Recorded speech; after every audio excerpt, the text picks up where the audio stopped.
Right, top tips for short session winter fishing. My time of year, love it. Banks are much quieter. Work out a bit around the lake, try and work out what they're doing, and then sort of real simple approaches to catching them. I think I'll show you two bait choices that I use, the reason I do it, and also what's really important to remember in all of this is you're looking for shallow water. You're not looking for 10, 11, 15, 18, 20 foot of water. We're looking ideally 3, 4 foot of water, top of a plateau, top of a bar, somewhere in the margins. That's where you want to be hunting your fish in winter. Anywhere where there's sunlight constantly on that water, you will find them winter fish. They'll absolutely lap up any sort of degree or change in the water. So the first one, and the biggest one I can absolutely possibly give you, is the solubles range. I use these year round, but they really come into their own in winter. So these chopped and then displaced into your swim in a really sort of tight bag or stocking, anything like that, really, really good. And what you're getting is maximum leakage, and what we're trying to achieve through our baiting approach at this time of year.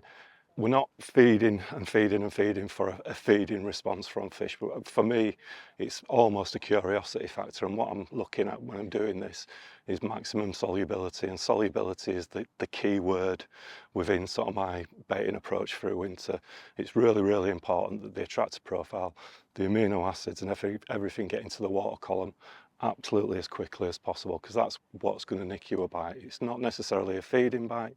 Quite often just a curiosity to pick up will be enough to do that. One of the other things that we do, or I do, again coming back to solubility, is that I tend to glug my hook baits a year, even 2 years in advance. In my garage I have sort of marked by year pots of pop-ups and wafters and how long they've been glugged, and again all about this solubility. The more solubility you're getting into that bait, the more attraction, curiosity, trigger you're going to get while you're out on the bank. So and then the other thing that we do is sort of the stockinette approach, which is nothing more than crush boilies through the ridge monkey crusher like everybody else does, but a ridiculous amount of activator then added to these, so they almost become like really tight little clay bars once they're made up. Again, just activator, activator, activator. And then the other one that I really like using is the multimino. The multimino, because it's just that little bit thinner,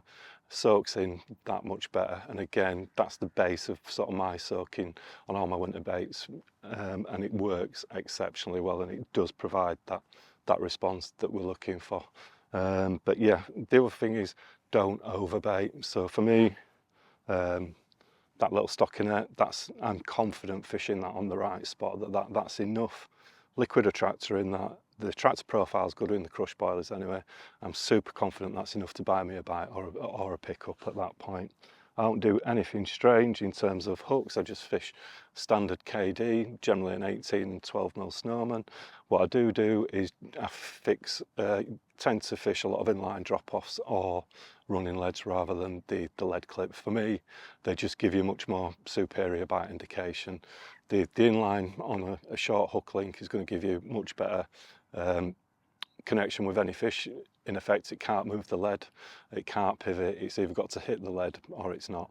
And then the running rig for winter is absolutely king, and what that gives you is instant bite detection. The moment that fish moves, you know it's there, because quite often you're fishing for 1 or 2 beeps rather than big screaming runs. It's very rare that happens. So for me, they're my top tips for winter. Hope you find them useful. Love to see, if you do, would love to see the catch reports. Please send them in. Anything like that's greatly appreciated. Thank you.